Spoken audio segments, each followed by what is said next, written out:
La Merced. Un laberinto de olores, colores y voces que se mezclaban en una sinfonía caótica y familiar. Para mí, Sofía era mi oficina, mi hogar, mi refugio y mi campo de batalla. Llevaba años en esas calles. Mis ojos se habían acostumbrado a discernir lo real de lo ilusorio, lo peligroso de lo inofensivo. Pero esa tarde, el cielo plomizo que amenazaba con una tormenta parecía presagiar algo más que lluvia. Había una tensión en el aire, un silencio inusual entre el bullicio constante que me ponía los nervios de punta. Estaba apoyada en una pared, observando el ir y venir de la gente, cuando la vi, una anciana. No era una figura imponente, al contrario, era menuda, casi encorvada, pero lo que realmente me llamó la atención fue su gabardina. Era enorme, vieja, de un color indefinido y parecía envolverla por completo, ocultando su figura. Caminaba con una lentitud deliberada, como si cada paso fuera un esfuerzo, pero sus ojos eran pequeños, brillantes, y me taladraron con una intensidad que me hizo sentir incómoda. Se detuvo frente a mí y una sonrisa extraña, casi infantil, se dibujó en sus labios arrugados. «Necesito tu servicio», susurró, su voz ronca y quebradiza, apenas audible por encima del griterío de los vendedores ambulantes. Mi mente, curtida por años de experiencia en la calle, se puso en guardia de inmediato. ¿Qué querría esta mujer? ¿Una dirección? ¿Ayuda con sus compras? Pero la forma en que lo dijo, la insistencia en su mirada, me hizo sentir que no era una petición común. Luego vino la oferta. Sacó de un bolsillo interior de su gabardina un fajo de billetes, más de lo que solía ganar en una buena noche. «Es para mis hijos», dijo, extendiendo la mano temblorosa. «Necesitan atención, un poco de tu calor, de tu compañía». Mi corazón empezó a golpear con una fuerza inusitada contra mis costillas. ¿Hijos? No había nadie más con ella. Miré a mi alrededor, buscando alguna señal, alguna explicación. Pero solo estábamos nosotras dos en ese pequeño remanso de caos. Mientras la anciana hablaba, la gabardina se movió de una forma extraña, no como la tela al viento, sino como si algo vivo, algo pequeño y ágil, se retorciera debajo. Un escalofrío me recorrió la espalda. Mi mirada se fijó en el movimiento y por un instante fugaz, apenas un parpadeo, pude vislumbrar una patita diminuta, cubierta de un vello oscuro y unos ojos que brillaban con una luz maliciosa, casi felina, que no era humana. No eran niños, eran duendes. La anciana llevaba duendes escondidos bajo su gabardina. El terror fue instantáneo, abrumador. No era el miedo a la violencia, a un asalto, a lo que conocía de la calle.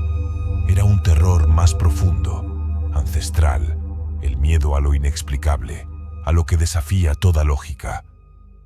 Mi mente se negó a procesarlo, pero mis sentidos gritaban la verdad. La imagen de esos ojos diminutos y brillantes, la idea de esas criaturas escondidas, me invadió. Sin pensar, sin un plan coherente, mi cuerpo reaccionó por sí solo. Grité, un grito ahogado que se perdió en el bullicio, y salí corriendo. Corrí como nunca antes en mi vida, el aliento quemándome la garganta, mis piernas moviéndose con una velocidad desesperada. No miré atrás, no pude. Temía que si lo hacía vería a la anciana y sus hijos persiguiéndome, susurrando promesas de un servicio que no quería dar. Desde esa tarde, la Merced no volvió a ser la misma para mí. Cada sombra en los callejones, cada movimiento inesperado de una tela, cada susurro del viento me hace recordar ese encuentro. Miro a mi alrededor con una nueva cautela, una nueva comprensión. Ya no me río de los cuentos de viejas sobre criaturas ocultas. Ahora sé que el velo entre lo que conocemos y lo inexplicable es más delgado de lo que imaginamos y que a veces El terror más puro no viene de lo que vemos, sino de lo que apenas logramos vislumbrar.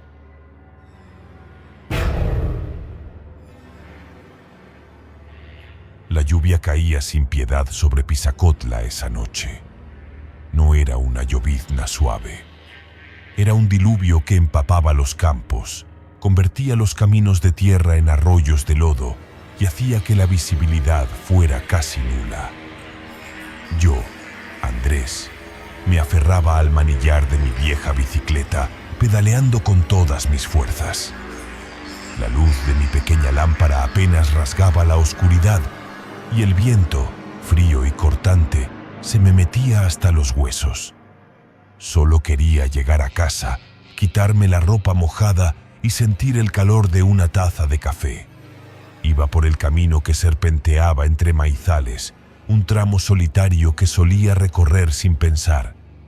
Pero esa noche, el silencio, roto solo por el golpeteo de la lluvia y el graznido ocasional de algún animal nocturno, se sentía pesado, opresivo. Fue entonces cuando lo vi. Una silueta oscura, casi fusionada con la negrura de la tormenta, inmóvil al costado del camino. Al principio, pensé que era otro campesino, quizás buscando refugio o esperando a alguien. Reduje la velocidad, mi corazón latiendo un poco más rápido de lo normal. Me detuve a unos pocos metros. El hombre no se movía, no buscaba resguardo de la lluvia, que le caía directamente encima.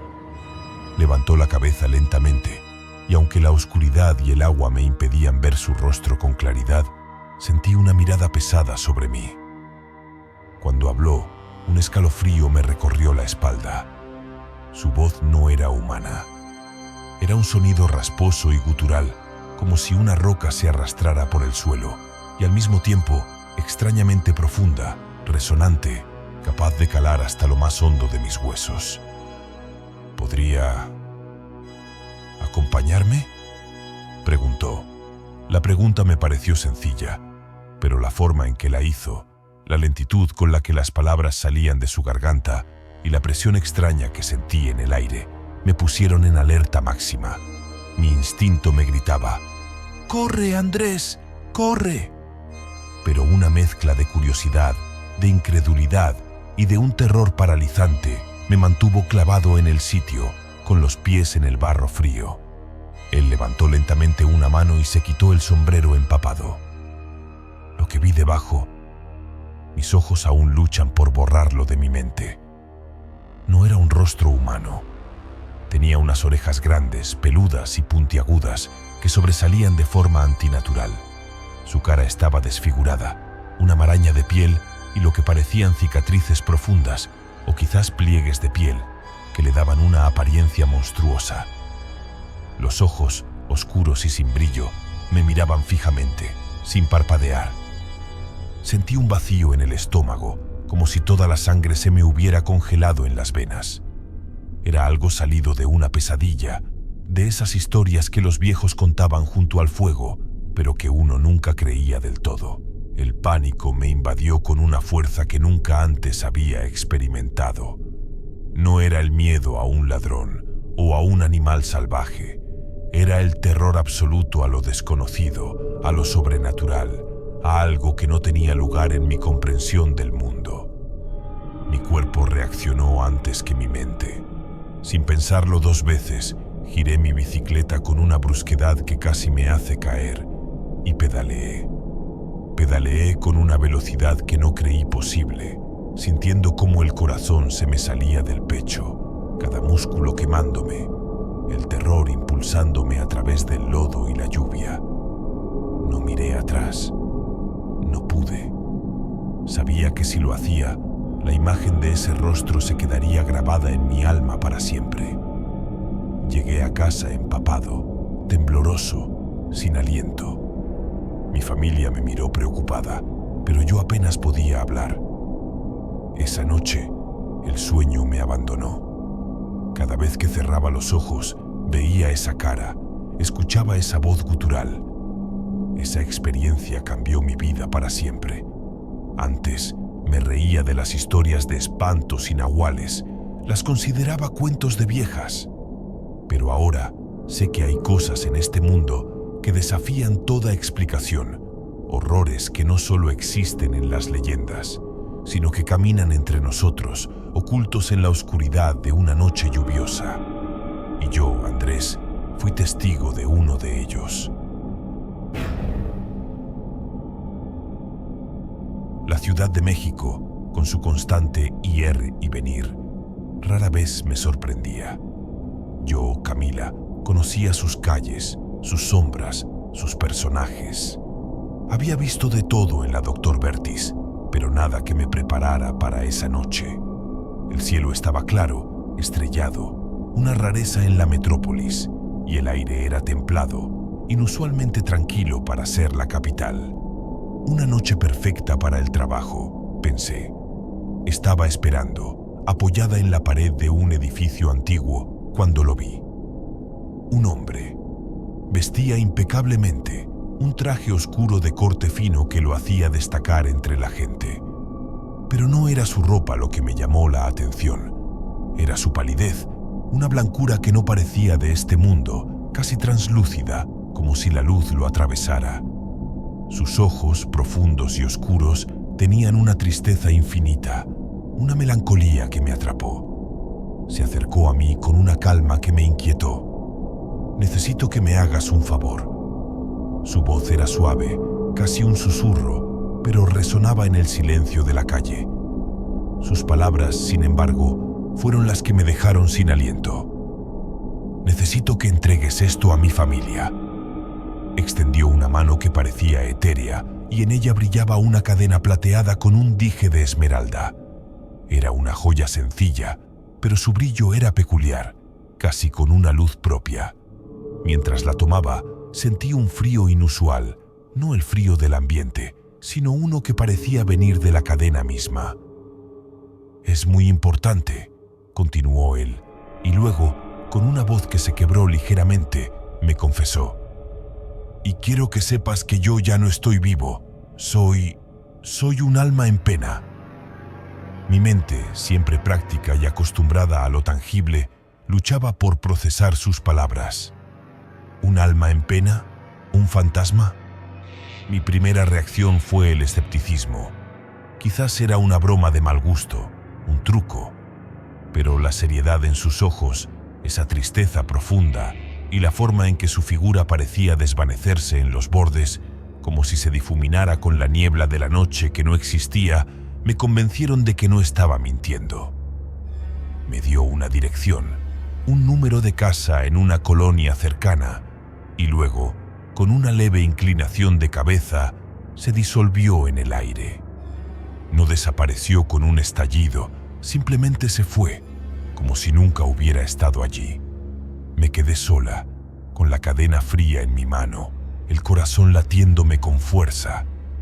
El miedo se mezclaba con una extraña fascinación. La cadena era real, pesaba, y el brillo de la esmeralda era innegable. La curiosidad y una extraña sensación de responsabilidad que me invadió me impulsaron a actuar. Al día siguiente, con la luz del sol dándome valor, fui a la dirección que me había dado. Era una casa antigua, de estilo colonial, pero bien cuidada, con macetas de geranios en la entrada. Una mujer mayor, con el rostro marcado por las arrugas y los ojos hinchados por el llanto, me abrió la puerta. Su mirada reflejaba el dolor de una pérdida reciente. Cuando le mostré la cadena y le conté lo que había pasado, sus ojos se abrieron de par en par y luego se llenaron de lágrimas. «¡Es la cadena de mi hijo!», exclamó, llevándose la mano a la boca para sofocar un sollozo. «Falleció hace 2 semanas. Siempre la llevaba consigo». Las piezas encajaron con una claridad aterradora. El hombre, su palidez, su tristeza, su confesión. No hubo miedo en ese momento, solo una profunda conmoción y una extraña paz. Sentí que había cumplido un propósito, que había sido un puente entre el mundo de los vivos y el más allá. La mujer me abrazó, agradecida, y yo me sentí extrañamente conmovida. Esa experiencia cambió mi percepción de la realidad. Ahora creo en la existencia de un más allá y sé que hay lazos que van más allá de la vida, almas que necesitan ser recordadas, incluso desde el otro lado. Mi trabajo en el bar, en San Cristóbal de las Casas, siempre me pareció rutinario. Noches llenas de música, risas y el tintineo de los vasos. Un bullicio constante que me hacía sentir parte de algo. Pero lo que pocos sabían, y a lo que yo ya me había acostumbrado, era que el bar se alzaba justo al lado de un viejo panteón. Un lugar silencioso y sombrío, lleno de historias que nunca se contaban en voz alta. Para mí, era solo parte del paisaje nocturno. Hasta esa noche.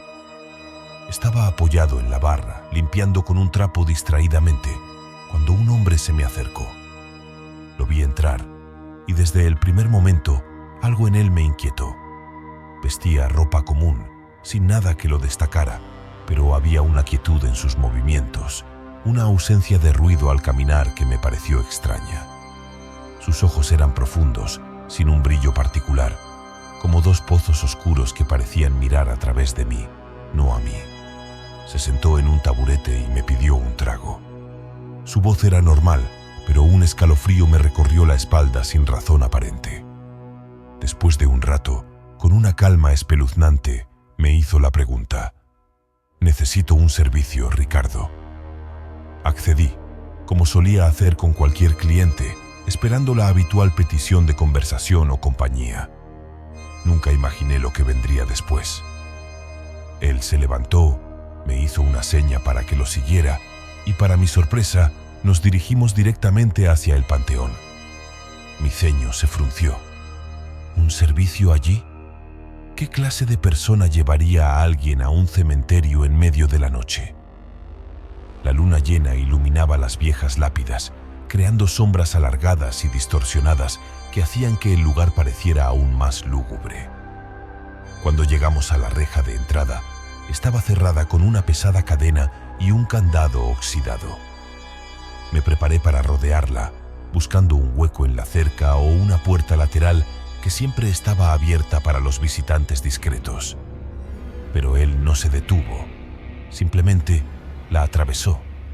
Sí, la atravesó. Como si la pesada reja de hierro no existiera, su cuerpo pasó a través de los barrotes con la misma facilidad con la que el viento pasa por una rendija. Mi mente se quedó en blanco por un segundo. Mi cerebro se negó a procesar lo que mis ojos acababan de presenciar. Un instante de incredulidad absoluta, de confusión. Y luego, el terror más puro y visceral se apoderó de mí. Mi corazón golpeó contra mis costillas con una fuerza brutal. El aliento se me cortó en la garganta. Él me miró desde el otro lado de la reja, sus ojos inexpresivos, y me hizo un gesto con la mano para que lo siguiera. Era un fantasma, un alma errante, un espectro. El grito que salió de mi garganta fue animal, puro pánico. No sé si fue de miedo o de pura incredulidad. Mis piernas reaccionaron por sí solas, impulsadas por una oleada de adrenalina que me hizo sentir ligero y rápido. Salí corriendo de ese lugar sin mirar atrás, sin importar el cansancio, el miedo a tropezar en la oscuridad. El aire frío del panteón se sentía pesado a mis espaldas, la imagen del hombre atravesando la reja grabada a fuego en mi memoria. Corrí hasta que los pulmones me ardieron, hasta que el bar quedó muy atrás y las luces de la ciudad se volvieron mi único consuelo. Esa noche me despojó de toda mi incredulidad, de mi escepticismo sobre lo sobrenatural. Ahora, cada vez que paso por el panteón, o incluso si lo veo desde lejos, siento su presencia. No es solo un conjunto de tumbas, es un recordatorio constante de que hay un mundo de sombras, de espíritus, que conviven con la realidad que creía conocer. Y yo, Ricardo, fui testigo de su existencia, una experiencia que me persigue hasta el día de hoy.